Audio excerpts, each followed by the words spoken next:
Despite the barrage of sparks, the MRP spokesperson assured that the only damage was to the operator's radio. The crane was stationed at Dock 79, where MRP and Florida Rock Development were crafting a new residential community.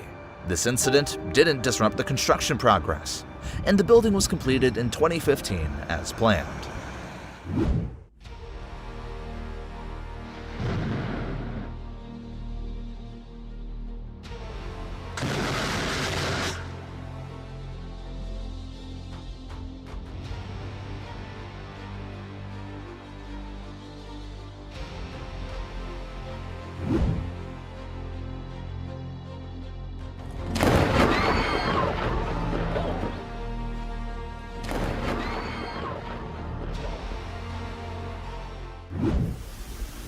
It was a stormy night in Fort Worth, Texas.